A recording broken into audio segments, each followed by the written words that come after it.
एक घना जंगल था। जंगल के बीच में एक टूटा फूटा किला खड़ा था। लोग उसे काल कोठरी कहते थे। कहते थे कि 100 साल पहले वहां एक क्रूर राजा रहता था। उसने हजारों मासूमों को कत्ल किया था। उसके मरने के बाद भी उसकी आत्मा किले में भटकती थी। जो भी अंदर जाता जीता नहीं लौटता। एक दिन सूर्यवंशी राजा उदय सिंह अपने इकलौते बेटे युवराज विक्रमादित्य को लेकर उस जंगल में पहुंचे। सूरज ढल चुका था। किले का लोहे का दरवाजा जंग लगा हुआ था, मगर भारी था। राजा ने घोड़ा रोका। उन्होंने कहा, विक्रम, आज रात तुम इसी किले में अकेले रुकोगे। मैं बाहर पहरे पर रहूंगा। सुबह सूरज निकलने से पहले तुम बाहर आ जाना। अगर तुम जीते रहे तो मैं मानूंगा कि तुम सचमुच विक्रमादित्य हो।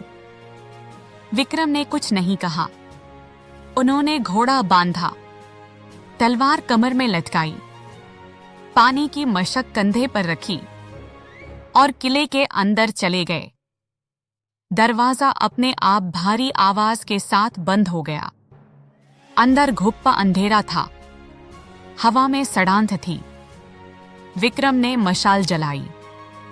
चारों तरफ टूटे हथियार बिखरे थे। जमीन पर कंकाल पड़े थे। दीवारों पर खून के पुराने धब्बे थे। वो सीढ़ियां चढ़कर ऊपर गए। सबसे ऊपर एक बड़ा हॉल था। हॉल के बीच में सुनहरा सिंहासन पड़ा था। सिंहासन पर एक काला साया बैठा था। आंखें लाल, दांत नुकीले। साया गरजा, कौन है जो मेरे राज्य में घुस आया? विक्रम ने तलवार निकाल ली। उन्होंने कहा, मैं विक्रमादित्य। सूर्यवंशी, तू कौन? साया हंसा। हंसी किले की दीवारों से टकराकर लौटी। उसने कहा, मैं वही हूं जिसने इस किले को खून से रंग दिया था। आज तेरा खून भी यही बहेगा। लड़ाई शुरू हुई। साया हवा में उड़ता था। विक्रम की तलवार को चकमा देता था। विक्रम की बाह पर गहरा घाव हो गया। खून बहने लगा। तब विक्रम ने देखा, जब भी वो साये को छूते उसका शरीर बर्फ जैसा ठंडा हो जाता। उन्होंने सोचा, यह पहले ही मर चुका है। इसे फिर से मारना होगा जैसे मरा जाता है। उन्होंने मशाल उठाई और साये पर दे मारी। आग लगी। साया चिखा। उसका शरीर जलने लगा। वो भागा। विक्रम उसके पीछे दौड़े। साया एक बड़े कुएं में कूदा। विक्रम ने मशाल कुएं में फेंक दी। नीचे से चीखें आईं। फिर धुआं उठा। फिर खामोशी छा गई। विक्रम थककर सिंहासन के पास बैठ गए। घाव से खून बह रहा था। रात अभी बाकी थी।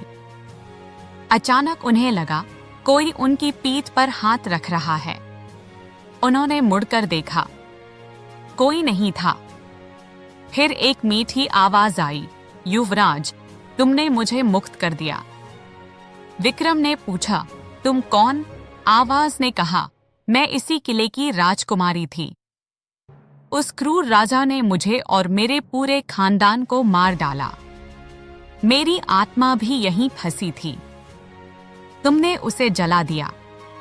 अब मैं जा सकती हूं, लेकिन जाने से पहले एक वरदान दूंगी। कहते हुए उसने विक्रम के घाव पर हाथ फेरा। घाव तुरंत भर गया। फिर उसने सिंहासन के नीचे से एक चमकता हुआ रत्न निकाला। उसने कहा, यह विजय रत्न है। जब भी तुम्हारी प्रजा पर संकट आए, इसे हाथ में लेकर मेरा स्मरण करना। मैं आऊंगी। कहकर वो हवा में गायब हो गई। सुबह हुई।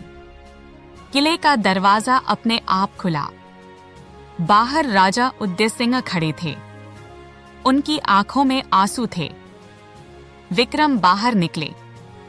जख्मी नहीं, थके जरूर, लेकिन आंखों में नई चमक थी। राजा ने उन्हें गले लगाया और कहा, अब मुझे कोई डर नहीं। मेरा बेटा दिल का भी विक्रमादित्य है। विक्रम ने मुस्कुराकर कहा, पिताजी, मैंने आज जाना, असली दुश्मन बाहर नहीं, अंदर होता है डर। जो डर को मार दे वो कुछ भी जीत सकता है। उस दिन से विक्रमादित्य का नाम पूरे हिंदुस्तान में गूंजने लगा और जब भी कोई बड़ा संकट आता वो विजयरत्न हाथ में लेते और हवा में एक मीठी आवाज गूंजती, मैं आ गई युवराज।